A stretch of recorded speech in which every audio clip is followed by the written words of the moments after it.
Hello and a very warm welcome to My 9 English's latest show, Companynama. Sit back and relax as we've got your back to brush up on all the corporate and startup world updates of this week. I'm Shrestha Tiwari. Over to this week's major corporate world updates.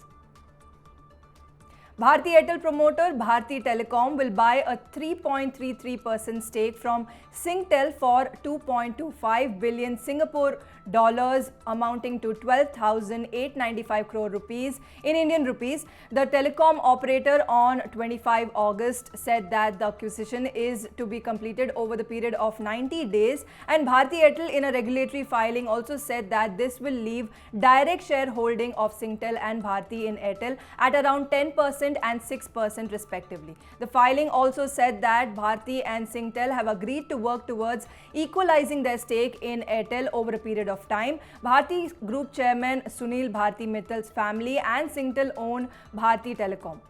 And Tata Sons will likely have to make a provision of 2,600 crore rupees as accumulated losses for Airasia. This comes after an auditor's report indicated that Airasia India's net worth has been fully eroded and its liabilities are over the current assets, casting doubt on the airline as a going concern. According to sources, the Tatas also plan to absorb Airasia India into Air India and merge with no-frills unit Air India Express. The Competition Commission of India (CCI) in June this year approved Tata Group owned Air India's proposal to fully acquire the equity share capital of the low-cost carrier Airasia India. And shares of Adani Power hit all-time high on 22nd August after the Adani Group firm said that it would buy DB Power Limited for an enterprise value of over 7,000 crore rupees. On 19th August, Gautam Adani-led Adani Power Limited had agreed to buy the thermal power assets of DB Power Limited from Dainik Bhaskar Group. Post this, the stock touched a record high of 429.65 rupees, rising 3.83% to the previous close of 412.20 rupees. A total of 13.97 lakh shares of the firm changed hands, amounting to a turnover of 59.32 crore rupees on the BSE. Two news this week regarding Reliance Cap, which is going through the bankruptcy process. First, Life Insurance Corporation of India has made a renewed attempt to sell its holding of 3,400 crore rupees of secured bonds issued by Reliance Capital, the finance company currently undergoing insolvency proceedings. For this process, LIC advisor IDBI Capital Markets has asked asset reconstruction companies like ARC to submit bids by September 5th. This is the third attempt by LIC to sell the debt of Reliance Capital. Let's tell you that there's a difference of opinion between IDBI trustee and RelCap regarding pledged shares of Reliance General Insurance. Earlier, bids were invited in June and July, but the deal could not be completed due to differences over various reasons of pricing. In other news, the IDBI trustee has alleged that the minutes of RelCap's Chief of Chief meeting are not showing the discussion properly. On August 23rd, the stock of RelCap closed down by 2.5%. Reliance Industries has filed a contempt plea against SEBI before the Supreme Court, alleging willful disobedience pertaining to an order of the Apex Court that had directed SEBI to give Reliance the access to certain documents in a 2-decade-old stock allotment case. Reliance had also written a letter to the Registrar of the Supreme Court wherein seeking an urgent hearing of the matter before the Chief Justice of India, N.V. Ramana, on August 22nd. The move comes at a time when SEBI plans to file a review petition in the Apex Court against the August 5th order that had ruled in favor of Reliance on accessing the relevant documents. SEBI can also take the opinion of Attorney General to file a review petition in this matter, and these documents are necessary for Reliance because with the help of these documents, the company and its 107 promoters will get relief from the criminal prosecution case related to the purchase of its own shares between 1994 and 2000. On August 22nd, RIL stock closed down by nearly 0.5%. And both good and bad news this week regarding the low-cost carrier Spicejet. Good news is that Spicejet's largest shareholder and chairman Ajay Singh on August 23rd said that Spicejet is looking to raise up to 2,000 crore rupees through various means including a stake sale. Spicejet has also applied for a 280 crore rupees loan from under the Emergency Credit Line Guarantee Scheme. The no-frills airline is expecting Boeing to resume delivery of the 737 MAX aircraft from October. Spicejet plans to take delivery of 7 planes, which will also bring in income through their sale and leaseback. And bad news is that DGCA has suspended a pilot of Spicejet for 6 months, as back in May, due to heavy turbulence in the Mumbai to Durgapur flight, some passengers were also injured. Spicejet stock closed flat on August 23rd.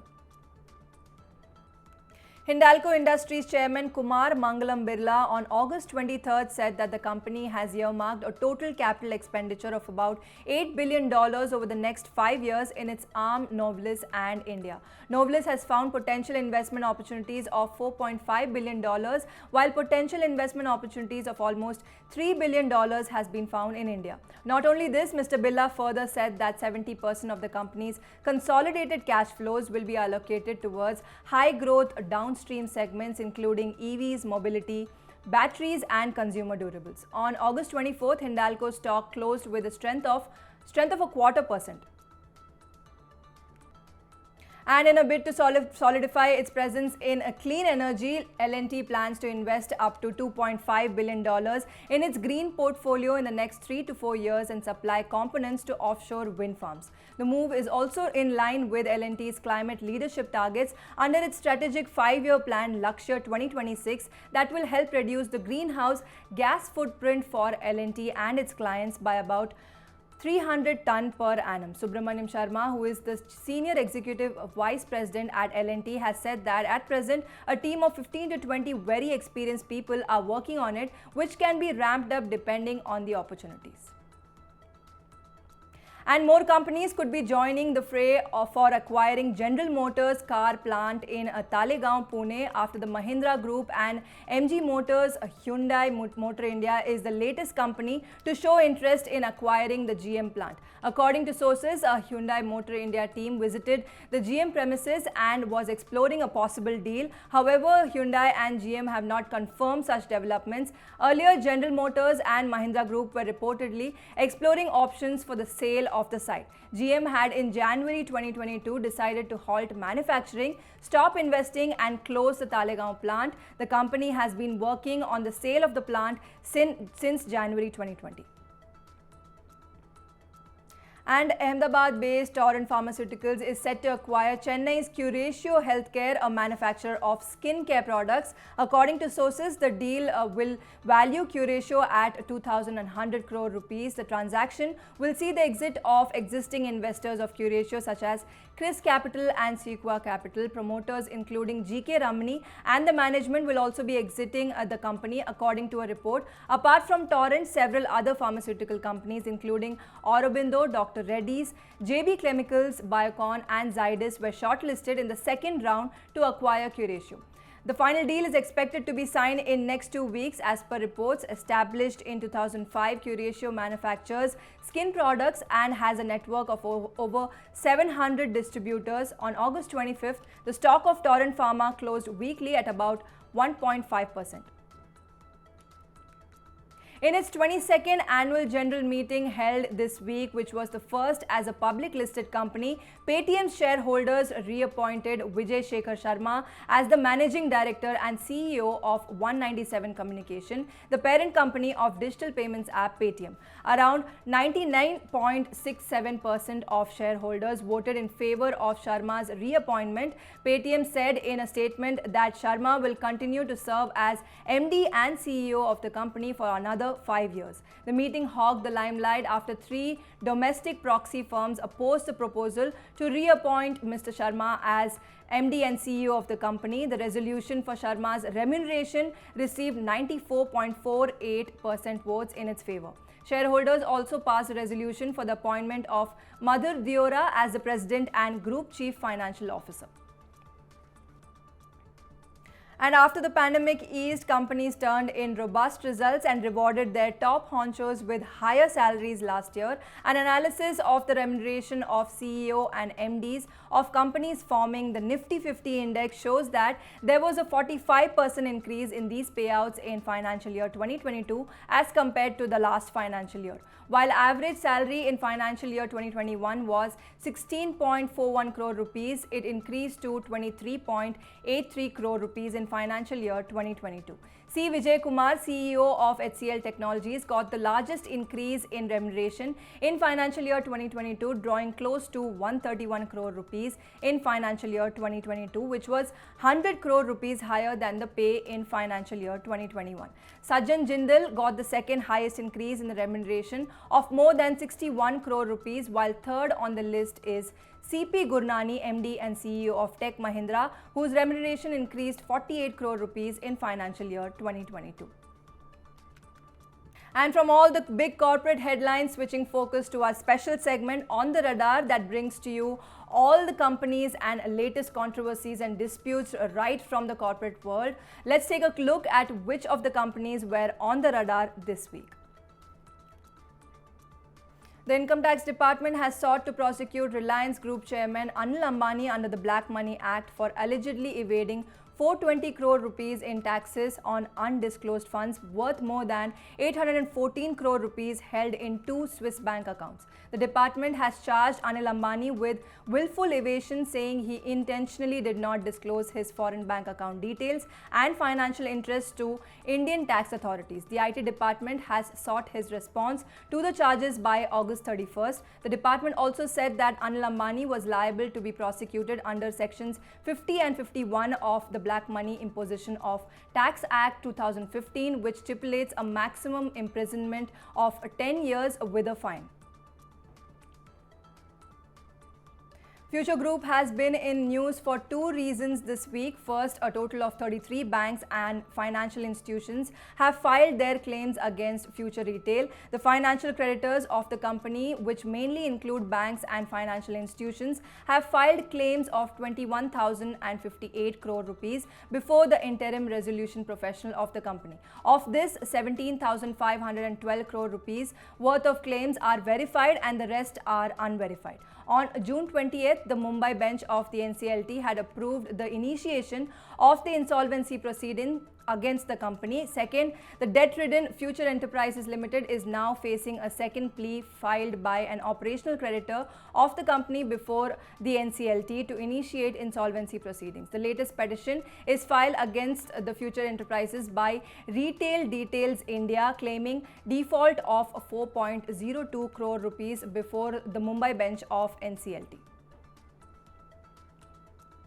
And wrapping up with some quick startup updates this week, the startup world received some major shocks. Let's find out which are those. Shopex, a startup backed by Infosys co-founder Nandan Nilekani, has shut shop and filed for bankruptcy since its business model did not work out. The company failed to generate enough cash flow and has also found it difficult to raise fresh capital. Company filings sourced from Toffler showed this, and the company has also defaulted on loans from several investors, including Nandan Nilekani and Singapore-based FSX Pte Limited, whose value is estimated at more than $50 million. The startup provided a retail operating system which connected brands, retailers and consumers. Owing to cash crunch, it filed an application under Section 10 of the Insolvency and Bankruptcy Code 2016 last month. And internet e-commerce company Misho has chalked out aggressive strategies to become profitable in the next 1 to 2 years, its Chief Experience Officer Megha Agarwal said on August 23rd. In view of this, Misho has reduced the size of its grocery vertical, Misho Superstore, earlier this year, due to which 150 employees had to lose their jobs. What's worth noting is that Misho, which is the new kid on the block, has emerged as a challenger to Amazon and Flipkart with 120 million users. It has set this target at a time when startups are facing a lot of difficulties in raising capital. Well, that's all on this week's Companynama. See you again next week with more updates from both the corporate and startup world. And don't forget, Money9 app is now on your Google Play Store and App Store. So go ahead and download it. Until then, stay tuned to Money9.